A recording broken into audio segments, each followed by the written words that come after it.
Eyo nshuti bagenzi mubandanya mudukurikirana kuri Amisho TV uko bukeye ko bwije twizere ko mumeze neza aho muri hose nkuko mubibona ni Rosi presenter kuri micro hamanda kwibutse bo tari bwa kuri subscribe uyikore kugira ngo uje mu rutonde rw'abambere bazabaronka ibikorwa byacu utibagiye gukora share ku bandi kugira ngo nabo bashobore kuronka ivyiza nawe ukunda kuronka utibagiye gukora like ndetse na comment kugira ngo byose bije ku rutonde nuko bimeze Rosi presenter kuri no munsi nashimye kurondera umu prophet abikora neza muri kino gihugu cy'u Burundi asengera abantu ku ngwara zitandukanye ariko ubundi sigenza kuvugira canke nako sigenza kubimuvugira canke ngo genda bikubarire reka turonka kajyo kuyagana kugira ngo tunamwakire kuri Amisho TV canke ku bwami bwa Amisho TV kugira ngo nawe abashe kubashikiriza ivyo sanzwe akora mu bandi mu nshuti mu Barundi bose muri rusange abari hano mu gihugu cy'u Burundi ndetse n'abari hanze y'igihugu nkuko bajya dusanzwe twita ngo ba Diaspora reka tumuramutse tumuhe nakaze kuri ino Amisho TV ni sawa ndabaramukije nanje ndaramukije n'abakunzi abanywanyi ba Amisho TV aho bari hose abari mu Burundi muri Diaspora ku bihugu bitandukanye byo kwisi ego yes abariko barakora bakora no mwanya barumva ko ari prophet baranakubona ariko ubundi harabifuza kumenya mbega yitwa prophet ndi mu gihe tuzi ko ba prophet basanzwe bafise amazina atandukanye ku mazina ni Prophet des Nations umuhanuzi w'amahanga Albin nkaba nkorera mu ishengero hano cyitwa ishengero rya Mwemuyera mu Burundi Église du Saint-Esprit au Burundi Holy Spirit Church Burundi tukaba dufasha abantu benshi tumaze igihe kitari gitonya kitari mike duhanurira ibihugu tuganura ibiba ku bihugu abazoyobora ibihugu tugafasha abantu bijanye gusenga tugasengera abantu batandukanye bagendana ibibazo bya Sida baturondeye tugira tubasengere twarabasengeye babo bari hagati mu gihugu baba bari mu mahanga bagendanye ingwara za kansera bagendanye ziriya ngwara zitebagukira nk'igitigu ingwara mu mutima intandara amafyigo ingwara zitandukanye izifise amazina n'izidafise amazina bagiye babona rero ubutabazi nivyo duhanuye rero bigasohora ego hari benshi bumva ati ingwara ya Sida bakumva ingwara ya kansere bakumva ingwara za zindi zigiye zitandukanye zidakira ku muntu ariko abandi bakumva ati kwa Prophet Albin ngo zirakira bigenda gute kuri abo bantu bakira mu gihe baba bafise ingwara zisanzwe zitwiye ko zidakira nivyo ijambo ry'Imana ryo rivuga ngo ibidashobokera abantu bishobokera Imana imbere y'Imana byose birashoboka igikuru no kubuhuye n'umunyamavuta n'umuhanuzi w'Imana wa vrai kuko hari abatara ba vrai nyene ubundi Bibiliya ni ibitomora neza mu Bikorinto mu gitabo cy'Abikorinto havuga impano ziva kuri Mwemuyera ni 9 ko muvugishwa nimwe gusengera abagwayi bagakira ni ya kabiri kugira impano yo kwizera ni ya gatatu gukoreshwa ibitangaza ni ya kane gutyo rero n'izindi gusobanura n'indimi kugirane ni 9 rero umuhanuzi mwagendeye uyu munsi afite izo mpano zose yagoma ari umuhanuzi ariko izo mpano zose dushimira Imana ko yaziduhaye kandi tubishimira Imana rero turazikoresha zose hageze guhanura turahanura hageze gusengera abagwaye turabasengera hageze gukoreshwa ibitangaza turakoreshwa ibitangaza abantu harabakeneye amafaranga bakayabona imodoka bakabibona kandi bigenda neza yego yes kuno mwanya rero hari wiyumvira ati mbega bigenda gutegugira ngo twakigwe kuri kwa Prophet Albin mu gihe tuzi yuko umuntu agiye kwa muganga kugira ngo abonane na docteur atanga amafaranga ati ndabona ni na docteur hama wabona na docteur kandi kugira ngo akuvure agatanga amafaranga kuri Albin bimeze gute mu gihe ari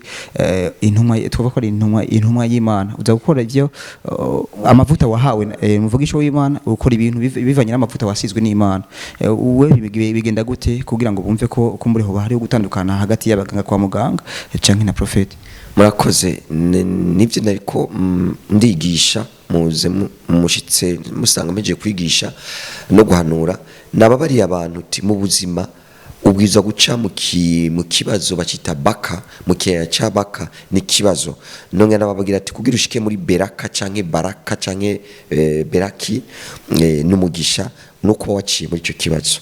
Rero ndababarira ati ntihagire umuntu azokube guhenda ngo ushobora gushika Kanani udaciye mu bugaragwa mu bibazo, udaciye muri Yorodani, udaciye muri Mere Rouge, ntihagire umuntu azoguhenda.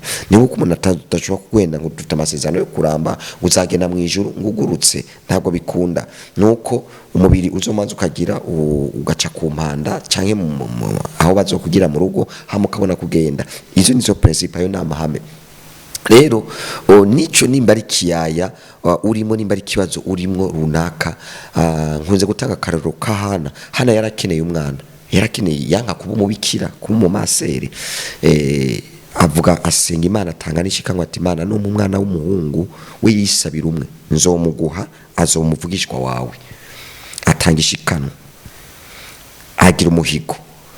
Imana ibibonye ibona umutima wiwe ica imuhereza abahungu 3 n'abakobwa 2. Uwo mwana ntibigeze bamukurako, aca mwita Samuel. Samuel bisigura igisamu uwo nasavye Imana, Samuel bisaba uwo nasavye Imana, kandi bigeze bamuma imishatsi nko kwera biraganye. Rero n'umuntu nimba ugwaye Sida, cyane cyane abantu bari hanze, ushaka gukira, Imana nayo mu ngoro yayo, mu nzu yayo hari ibintu ikeneye. Turakeneye bafure, urabona dufite imwe. Turakeneye mixere, amplificateur de puissance, usanga dukeneye microphone. Rero usanga ko dukeneye intebe. Wowe ukoze kimwe ugakora nka Hana, nkunda kubarira secret y'abantu kugira ngo Imana ibintu bikora ku mutima w'Imana. Kora ico kintu Imana, ugikoreye Imana nayo ikikugira vya bindi. Nakwaroka Hana kuko ntanza karoka Abrahamu abaramu kugira ngo yitwe sokuru w'amahanga, nuko yatanze umwana we w'ikinege. Nta muntu wabarira ngo utanga umwana wiwe. Hariho umwami yitwa Yehoramu, nawe yaragiye kugira arafukama arasaba imbabazi, afata umwana wiwe bagiye kumunyaga n'abantu biwe bose babici nawe kumwica. Acafata umwana wiwe w'umuhungu yari guhereza intahe kugira ngo amusubira mu mwami, aramukerera amutanga ku Mana. Imana ibibonye ati no, isubiza inyuma ab'Abisirayeli bari bagiye kumugwanya, ni mumureke ndabona umutima wiwe arinza atanga umuhungu yagomba kumusubirira. Donc ni ikintu gikora ku mutima w'Imana. So rero umuntu twakubara ngo utanga umwana wawe ngo tumubage tugire ntivyakunda, ariko utanze microphone bafure n'amafaranga make cyane ubikoreye Imana, izo microphone izo bafure ubutanze sijuzi haye jemera ndafisa karadio numviriza mu manuzeye indirimbo z'Imana karakwiye, ariko ari ivy'ukuri mu ngoro y'Imana wabikora. Yego. Yes, kundi ruhande turavyumva yuko umuntu akurondeye kwa muganga aho batanga amafaranga kugira ngo banana docteur, ariko kuri Prophet Albin kubera ko ari kwishengero ku muntu yasizwe n'Imana, yasizwe amavuta n'Imana, bisaba yuko umuntu araba akagura micro kwishengero cyangwa karaba akantu n'intebe zirakenewe kwishengero. Ariko ubundi umuntu ariyumva ati ahantu basanze hani kwishengero musanzwe mukorera, umuntu abakeneye aza kubaronderera ngaha, aho mubayeho gute, murapanze cyangwa n'ahantu ni wanyu, mugihe dufise yandi makuru ngo mushaka kwimuka ngaha, mugomba kwimukira he, aho hantu mugomba kwimukiraho ni wanyu, aha muzo muhavuye kubera iki? Murakoze cyane. Hano ni mu nyubako n'abashinwa bazubatse, turapanze turi amafaranga, dushaka rero kuva mu Bukote tugende kubaka iwacu ni mu Kanyosha. Twamaze kuronka parcela y'imiliyoni 120 irazimbutse. Rero tumaze kugira ku mafaranga make, turafise mahera make yiwacu nyene twakotije, ariko ntiturashikira ico gitigi. Niyo mpamvu abantu bariko baradukurikirana n'abakire bashaka umugisha. Ndaza kuba nimero ya WhatsApp, abashoboye gushika hano bahashika, bakahashika bakazana aya mafaranga, iyo ntererano yo kugura iyo parcela, kandi tuzobita intori. Buri myaka yose tuzogira itekeza nazo kwezi kwa gatandatu azokwamara umunsi mukuru wabo witirwa intore, kuko baba bakoze ibintu bikomeye cyane. Abandi hari ababitira ngo abamartiri, ariko abamartiri baba barapfuye, n'aberanda cyangwa intore n'abantu baba barakoze ibintu bikomeye bama bibukwa. Uwo n'umunsi mukuru wabo rero tuzabagirira. Ni mu Kanyosha hano turariha amafaranga buri kwezi, ariko kandi umuntu ari hanze ashobora gukoresha WhatsApp plus 257 69 06 0 0 0 7, hatwandikisha akadutelefona turashobora kumufasha mu kibazo cyacu cyose tukamanurira ariko kandi abari mu Burundi turafite amasengesho ntaduhejeje imisi yose kwa gatatu guhera saa 5 twakira abantu bose babafite ibibazo bitandukanye atagisabwe kubera mu kintu bavuga akabaje umutima kazindura amaguru ariko ukeneye umubonano mwibanga urabona mwasanze mu biro turi muri eglise turi muri office na office turayiriha abashaka kumuna muhanurira mu buryo bwibanga intebe turazikota turamubarira urondera intebe izokwicara ko wewe izokwicara ko wiwanyu uri mu Burundi mu utabishoboye amasengesho ya bose no kuhanura turabahanurira buri muntu wese atagisabwe mu ngoro y'Imana no kwa gatandatu dufite amasengesho yo kwihema twicara ku itapi hasi Imana ikatubarira ikatura amabanga ibizobe cyo bihiga yejo uretse ibyo bayanshishijemo nanje dimanche dutangura saa 3 pour tout le monde baraza ariko kandi naho ngeneye ikindi gihe cyose haba kwa mbere kwa kane kwa gatanu ndagukeneye isayini ni ndafite intebe sinoreka kuza nzandiruka ngatora iyo ntebe hanigi umuntu abavuze ati ndakeneye basi ndakurihire royer ndakurihire televiziyo murazikoresha uburyo bwinshi umuyaga nkuba amamega no mu Burundi bita amamega ni n'umuhora murabizi ivyo byose bisaba uburyo rero jewe nyine ntavyo noshobora uriya bigira akamaro ni wabishobora yego cyane kuri uno mwanya birumvikana yuko musengera abantu bagiye batandukanye kandi ibibazo ntibifise abari mu Burundi gusa bifise n'abarundi ariko basanzwe bari hanze y'igihugu abo twita ngo aba Diaspora bo bagukeneye kugira ngo mubasenge nabo nyene bashobore gukira ingwara basanzwe bafise cyangwa imitwaro bafise ngo bayibature mwebwe mubafashe bigenda gute baronka gute murakoze mbere ko bari mu Burundi ni ngaha kuri CFE Kigobe ni ribarabara 6e avenue du Cinquantenaire hanyuma abari hanze muri Diaspora nivyo namaze gufasha abatari bake haramaze gufasha kandi Imana imaze kugirira neza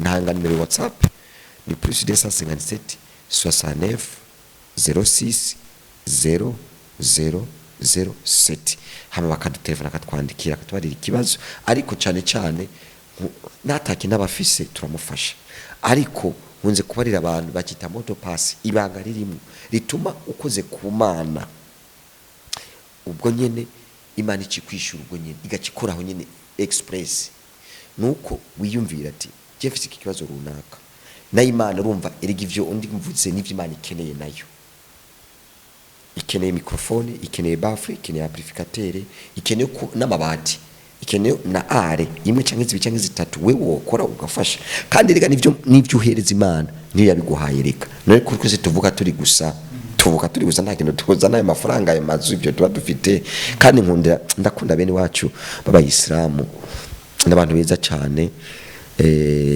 ushobora kubizi cyangwa utabizi iyi misigiti yose ubona burya nta bagabo babiri bayicangira kirazira n'umuntu umwe n'umugabo umwe cyangwa umugore umwe avuga ati jewe nkeneye umuhezagiro nkeneye ko iyi ngoro y'Imana yandika ko jewe ntibayicangira rero twebwe abakristo twaramenyereye sinzi ko ari culture ko ari umuco ko atari iki nitwumva yuko gukorera Imana twakorera Imana tukubagira urusengero Imana Salomon yarubakira urusengero Imana twagira ikintu dusize kuko aya mazu amamodoka n'amafaranga inzahabu ubisiga ku isi hageze imyaka 120 ubisiga ku isi ukagenda none ikintu usiga nikihe uvuga ati nubakiye Imana ni ingoro y'Imana n'ingoro y'Imana rero abantu ntitwikunde haraho dukunde uduha byose ariyo Mana yego nimero irakora na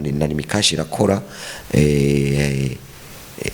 n'abari hanze bashobora kudutelefona tukabahereza ubundi buryo bwa Western Union cyangwa ubundi buryo bwa carte cyangwa ubundi buryo bashobora kugira byose birakunda yaba konte y'ishengero ushaka gukontribute cyangwa ugashika birakunda niyo nimero natanze ya WhatsApp umuntu ari hanze y'igihugu agasengerwa biciye ku telefone agasengerwa na Prophet Albin Bigakunda umutwaro wiwe yabashikirije mukawumufasha ku buryo ashobora kuba ikibazo ciwe kikarangira birakunda neza tugira kuri ashaka tugira audio call audio cyangwa tukagira video ndamubarira hano je ndumuganga cyambende umuganga ndi n'umu entrepreneur, ndi n'umwigisha, mfite ibintu bitandukanye. So rero hano mu byo twemera ndemera amavuta y'irayo ari muri Mariko 3:13 6 no bavuga ngo basiga amavuta ku bagwayi benshi barakira. Ugiye gusoma mu byahishuriwe ni bavuga ngo umuntu nagwara muhamagara abashinga ntaye bishengero basengere babasige n'amavuta ya irayo. Jewe rero nk'umuganga de formation umuntu aje akakwivuza ko ukamubarira ngo nta ngwara urwaye, ntunamwe na paracetamol ameneye ku mutwe, ntunamwe na paracetamol, ntunamwe na gaserumu, hano turakoresha na serumu yo mu mwuka bikunda. Ariko umuntu abari hanze kinamubarira ati genda ndondera amavuta ya naya hariya, nkamubarira igicira kuri hariya akabaza akayafotora nkayasengera nkashiramo imbaraga hama nkamubwira uko yakoresha, nkamubarira n'amazi nkayahindura amaraso ya Yesu Kristo. Urazi no muravuga wa Yesu Kristo havuyemo amazi n'amaraso. Nivyo biragenda neza, biba authentique, bigenda neza. Imana nta mipaka ifise, mpwemu yera nta mipaka ifise, bigenda neza. Ahubwo baratevye ubu no mu Burundi. Kera bagenda mu Buhindi ngo bagiye kurondera ivyara, batevye kuvyara. Twebwe nituvuga ko ari ubugumba, nta ngomba iriho, n'umuntu aba yatevye kumaze gusengera abantu benshi bavuye mu bitereko.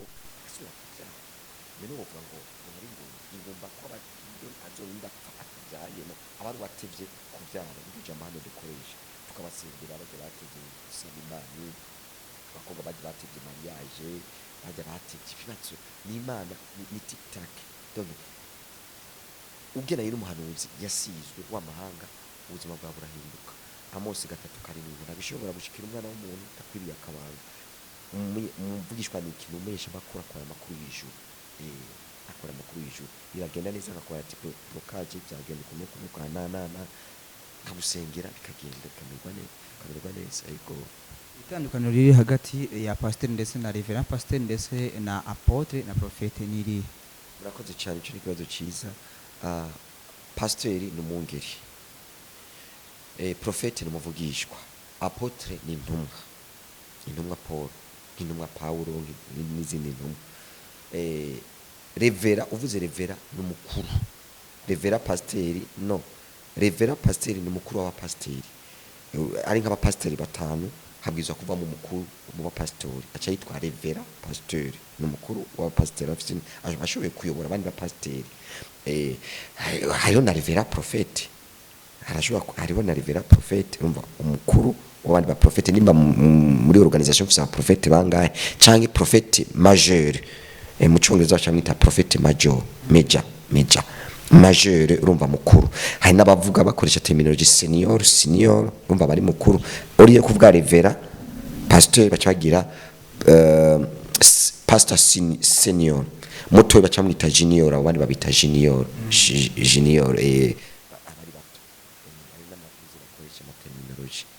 Ikibazo nk'icyo kije kubera ko usanga hari abapasiteri basengera umuntu agakira, ugaca usanga no mu prophète cyangwa apotre nagasengera umuntu agakira. Abantu bagaca bananirwa gutandukanya prophète na apotre, ugasanga bose cyangwa na pasiteri, ugasanga na pasiteri akagusengera ugakira na prophète akagusengera ugakira, ukimva ati none bose amavuta ameze gute, aratandukanye cyangwa bameze gute, bagaca babura ukuntu batandukanye ku mibereho y'iwabo. Murakoze cyane. Nivyo urashobora kuba umwungere ukaba ufise ya mpano yo gusengera abagwayi bagakira. Ntibice bisigura ko bayi prophète. Oya, ntibisigura ko bayi prophète. Prophète uba warabisigiwe, uba wahamagaye uri umuhanuzi. Navutse muri za mpano hari y'ubuvugisho yo kuba prophète ya prophecy.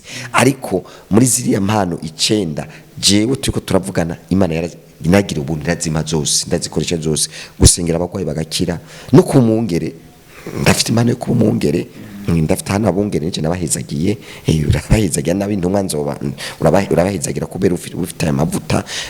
Ariko kubera intumwa n'umuntu agenda avuga ubutumwa ashinga amashengero agosha droite, kirazira uri intumwa ko uburi ngaho uguma ngaho no, ufite impano yo gushingisha ukavuga ubutumwa.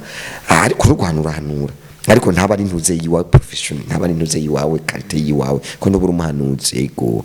Kandi hano ibintu byinshi mu Burundi sinzi ko buvyibuka ko inzige zitazoza, ko Ebola itazoza, ntanuriye n'abakuru b'ibihugu benshi baba muri Uganda, muri Tanzania no mu Burundi. Pourquoi pas igihugu umanza guhanura igihugu cawe. Professeur Albin, twamaze kuyaga byinshi mbe hari ryari kugira ngo wewe kumbure tuvuga ati ni ryari wamenye ko ushobora kuba prophète ndetse unatangure kugaragaza impano yawe? Murakoze cyane, hari mu mpera za 2012. Hari mu mpera ya 2012 hama haraza umuntu ico genda vyibuka nari muri prison, haza umuntu ambarira yuko nagiye muri prison kubera nase gukorera Imana. Hama arambarira ko ndabiraba cyantangura kwerekwa kumuvugishwa. Ndi mu bantu ba mbere batangwe kuvuga 2015 ko nyine cyubahiro sokuru wacu azaba president. Nayo babari avant bitaraba. Bakavuga ngo ya harabavuga ngo yego, abandi bakavuga ngo ya jenda kubari ivy'Imana yambari.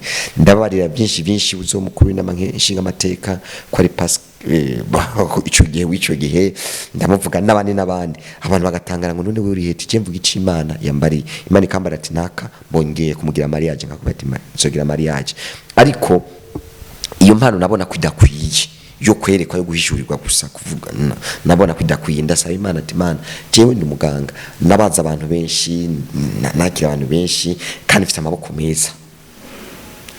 meza, hari abaganga abadafite amaboko meza, akugiza akagushora cyangwa kubaga ubora cyangwa kagirane babaho. Ariko jewe yari tic-tac umva amaboko meza. Hanyuma ndabona rero kufisa amaboko meza lo physique cyangwa ibigaragara nta kuntu wabimpa mu mwuka. Ivyo byo gusengera abagwayi bagakira, urabona abagendana ubwandu bwa Sida ubahereza ARV, abagendana igitigu gufufaza nta miti Imana yabimpa. Natangwe gusengera umuntu yari umusoda yari muri Somalia kuri telefone, yaragwaye igitigu acarakira kuri telefone. Hama n'abandi baragira ndasengera abandi ba diabete, abagwayi ntandara, abandi batandukanye biracamo. Rero ubu amavuta yarakuze biragenda neza. Yego. Akabazo gasa nk'akanyuma twarigeze kubona ka video gasirikira mu isite tuvuga ari apotre, umwe mu apotre bahano mu gihugu yakaravuga ivyerekeye amafaranga guhabwa ku mashengero canke guhabwa ku mu pastori. Bamwe barakomendura ati nta mu pastori nta mu profete atanga asaba amafaranga. Kajya ka video nibaza ko wakabonye wavyakiriye gute ku mu profete wundi nubwo mudasanzwe mu Vyose amavuta mwe kubera wowe usanzwe witwa profete nawe akaba ari mu apotre nako? Murakoze cyane, narakabonye abantu bashatse nibafashe video yose.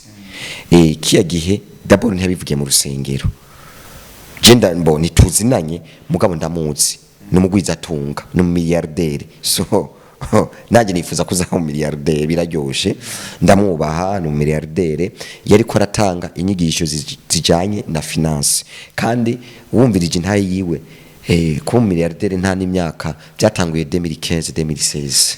Ego ntabwo ari byakera. Ariko arigisha abandi abapastori, hari abapastori nivyo, hari abapastori bansaidia papa, nsaidia mama, ataco bakora barindira bigira 10, barindira amashikanwa. No wakora kuko ijambo ry'Imana rivuga ngo nzohezagira imirimo y'amaboko yawe. Bahenda abantu kuko ibigira 10 ntiyagutunga. None batanze amashikanwa nk'ibihumbi 18 awari amaraki n'amaraki. Numva ko uzohakwa kugenda gutera ni mukore Imana izabahezagira. Aburahamu yaramugwiza atunga nteri pasteri. Hari inyigisha abantu batazi. Erega na Daniel yaramuhanuzi akaba na politiki, akaba n'umunyapolitiki. Yeremiya yaramuhanuzi hari muri Bibiliya yari n'umunyapolitiki. Murabona turafise na nyine iteka mukuru n'amankenguza amateka n'umurevera n'umupasteri akomeye urumva n'umukozi w'Imana. So rero ntacakirimo hari abaca babona ngo nongo urabona ngo nta by'Imana nibi ujya ntaba yarigishijwe ntabazi ivyari byo. Ahubwo ni vyiza ko ubu umukozi w'Imana ukaba n'umuyobozi ucukora gusumbya cyane ucukora neza. Rero ziya nyigisho bazifatiye agace yari ko aravuga ati no akarorero mwisengero haje umuntu atatanga n'ikigira 10 uzosanga ariko aravurugana avuga urusaku asambura nta nicyo atanga nta nicyo atanga ariko umuntu yakoze yagiye gukora hariya akanguka miliyoni 5 ku kwezi akazana ikiga 10,500 ni byiza ndaza urusengero sinovuga izina abagwiza atunga bigurira intebe bicarako VIP ataje ntaho ndayicara ku kana maigrize akomakomeye muri kine gisagara cya Bujumbura abagwiza atunga rero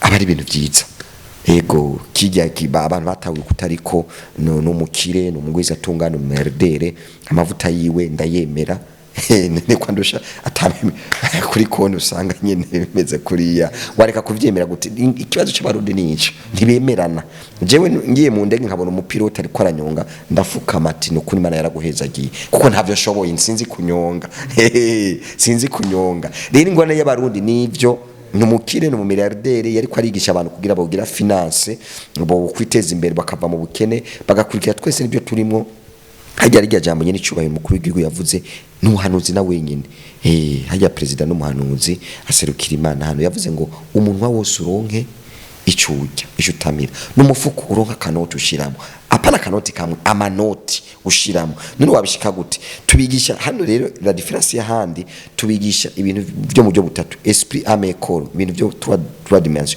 ifo gutera imbere mu buryo bw'umwuka ifo gutera imbere mu buryo bw'umutima n'uburyo bw'imwemo ntitukubarira ngo uzoja mu ijuru ngo ngusayangana n'ikigira 10 oya n'ikigira 10 hano yatanze tukubara ati vugira ko nimba tutanze timana nkene iki nanje miki nya contrepartie kuko Imana ntigideni ego Yesi mukurangiza akajambo kanyuma wo tubwira kumbura ikintu utari bwavuge canke ikintu batari basanzwe bazi kuri Prophet Albert ni ikihe mukurangiza murakoze nuko ndumuhanuzi w'amahanga ni TikTok Imana mu kwishishura ni TikTok hanyuma nkakomeza nibutsa abakunzi mbere ku bakunzi ba Amisho TV bagire subscribe share na partage ariko na hano turafite television uja Albine TV kuri YouTube cyangwa kaja kuri wewe 3 akaburungu Albert TV akango onare nage na ukagira sabone yo subscribe wasanga ko ibiganiro byinshi by'abapresident bazi Imana izohamagara n'uyu wa Haiti